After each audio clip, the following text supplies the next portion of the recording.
আচ্ছা, কখনো কি মনে হয়েছে যে ট্রেডিং অ্যাপে বাই বোতামটা টেপার পর ঠিক কি হয়? মানে চোখের পলকে শেয়ার অ্যাকাউন্টে চলে আসে, কিন্তু এর পেছনের আসল গল্পটা কি? চলুন আজ সেই রহস্যটাই একটু জেনে নেওয়া যাক। তো প্রশ্নটা হলো, এই যে এত সহজে এত মসৃণভাবে লেনদেনটা হয়ে গেল, এর পেছনে কোনো সিস্টেম বা কারা টাচ করছে? চলুন আজ পর্দার আড়ালে সেই জগৎটাকে একটু চিনে নেওয়া যাক। দেখুন, এই পুরো প্রক্রিয়ার পেছনের আসল কারিগর হল কিছু সংস্থা, যাদেরকে বলা হয় ফিন্যান্সিয়াল ইন্টারমিডিয়ারি। সহজ কথায় এরা হলো সে সব কোম্পানি যারা আমাদের আর শেয়ার বাজারের মধ্যে একটা সেতুর মতো কাজ করে, যাতে সবকিছু একদম ঠিকঠাকভাবে সম্পন্ন হয়। চলুন তাহলে শুরু করা যাক। আর শুরুটা হবে একদম প্রথম ধাপ থেকে, যেখান থেকে আসলে প্রত্যেক বিনিয়োগকারীর যাত্রাটা শুরু হয়, মানে স্টক ব্রোকারকে দিয়ে। স্টক ব্রোকারই হলো সেই প্রথম এবং সবচেয়ে জরুরি লিঙ্ক। এরাই আমাদের শেয়ার কেনাবেচার জন্য প্ল্যাটফর্ম আর বাজারে ঢোকার রাস্তাটা করে দেয়। দেখুন, ব্রোকারের কাজ কিন্তু শুধু অর্ডার প্লেস করার মধ্যেই শেষ নয়। তারা ট্রেডিংয়ের জন্য পুরো পরিকাঠামোটা তৈরি করে দেয়। মানে ট্রেডিং অ্যাকাউন্ট খোলা থেকে শুরু করে টাকা পয়সা লেনদেন করা, এমনকি ট্রেড হয়ে যাওয়ার পর তার পাকা রসিদ বা কন্ট্রাক্ট নোট পাঠানো পর্যন্ত সবকিছুই এরা সামলায়। আচ্ছা, বেশ, অর্ডার তো দেয়া হয়ে গেল, কিন্তু এটা কিভাবে নিশ্চিত হওয়া যায় যে যার থেকে শেয়ার কেনা হচ্ছে তিনি চুক্তিটা পালন করবেন, অথবা যাকে শেয়ার বেচা হচ্ছে তিনি ঠিকমতো টাকা দেবেন? একটা ঝুঁকি তো থেকেই যায়, তাই না? আর ঠিক এখানেই আসরে নামে ক্লিয়ারিং কর্পোরেশন। মানে এরা প্রত্যেকটা লেনদেনের জন্য একজন নিরপেক্ষ গ্যারেন্টার বা জামিনদারের মতো কাজ করে।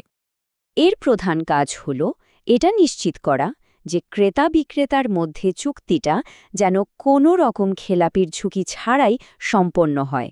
সোজা কথায়, বিক্রেতা তার টাকা পাবেই আর ক্রেতা তার শেয়ার পাবেই। মাঝখানে কোনো ফাঁকিবাজির সুযোগ নেই।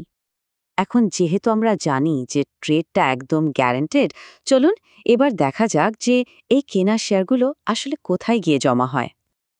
আজকের এই ডিজিটাল ব্যবস্থাটা কেন তৈরি হলো সেটা বুঝতে হলে একটু অতীতে যেতে হবে। ভাবুন তো, ১৯৯৬ সালের আগে শেয়ারের মালিকানা মানে ছিল জমির দলিলের মতো কাগজের সার্টিফিকেট হাতে রাখা।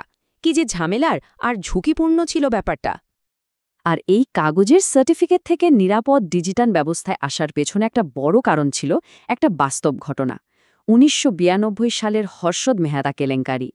এই ঘটনার পরই সবাই বুঝল যে না, এই সিস্টেমটা বদলাতে হবে, আরও নিরাপদ করতে হবে।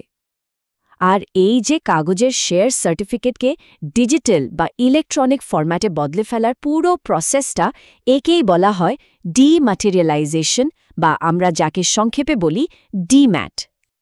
এই দুটো অ্যাকাউন্টের মধ্যে তফাৎটা বোঝা কিন্তু খুব জরুরি। সহজভাবে ভাবলে ট্রেডিং অ্যাকাউন্ট হলো আপনার শপিং কার্টের মতো, যেটা দিয়ে আপনি জিনিসপত্র কেনাবেচা করেন। আর ডিম্যাট অ্যাকাউন্ট হলো আপনার ডিজিটাল ভল্ট বা লকার, যেখানে কেনার শেয়ারগুলো নিরাপদে জমা থাকে। এই ডিজিটাল ভল্ট সিস্টেমটা মূলত দুটো সংস্থা মিলে চালায়। একটা হলো মূল ডিপোজিটরি, যারা ডিজিটালভাবে সব শেয়ারগুলো ধরে রাখে, আর অন্যটা হলো ডিপোজিটরি পার্টিসিপেন্ট বা ডিপি, যারা আমাদের মতো সাধারণ বিনিয়োগকারীদের সেই ডিপোজিটরির সাথে যুক্ত করে। বেশিরভাগ সময় আমাদের ব্রোকারই ডিপি হিসাবে কাজ করে। এখন যেহেতু আমরা জানি শেয়ারগুলো কোথায় থাকে, চলুন এবার ধাঁধার শেষ অংশটা মেলানো যাক। মানে দেখা যাক এই পুরো লেনদেনের জন্য টাকাটা কিভাবে কাজ করে। ব্যাংক এখানে একটা খুব সহজ কিন্তু অমছম গুরুত্বপূর্ণ একটা কাজ করে। আমাদের ব্যাংক অ্যাকাউন্ট থেকে ট্রেডিং অ্যাকাউন্টে টাকার যে লেনদেন হয়, সেই রাস্তাটা ব্যাংকই খোলা রাখে। এটা ছাড়া তো কোনো লেনদেনই সম্ভব না। আচ্ছা, তাহলে এতক্ষণ আমরা যা যা জানলাম সেগুলোকে এক জায়গায় করলে পুরো ছবিটা কেমন দাঁড়ায়, চলুন এই আন্তঃসংযুক্ত সিস্টেমটাকে একবারে দেখে নেওয়া যাক। তাহলে মূল কথাটা হলো, এই পুরো সিস্টেমে প্রত্যেকটা খেলোয়াড়ের একটা নির্দিষ্ট আর জরুরি ভূমিকা আছে।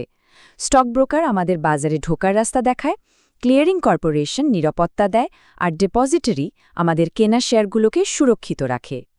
ভাবুন তো, টাকাটা কিভাবে ঘোরে। প্রথমে ব্যাংক অ্যাকাউন্ট থেকে টাকা যায় ট্রেডিং অ্যাকাউন্টে, সেখান থেকে শেয়ার কেনা হয়, আর সবশেষে সেই শেয়ারগুলো এসে জমা হয় ডিম্যাট অ্যাকাউন্টে।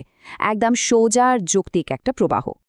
আসলে এই 3টি অ্যাকাউন্ট ব্যাংক, ট্রেডিং এবং ডিম্যাট কিভাবে একে অপরের সাথে যুক্ত হয়ে কাজ করে সেটা বুঝতে পারলেই পুরো শেয়ার ট্রেডিংয়ের খেলার আসল নিয়মটা বোঝা যায়।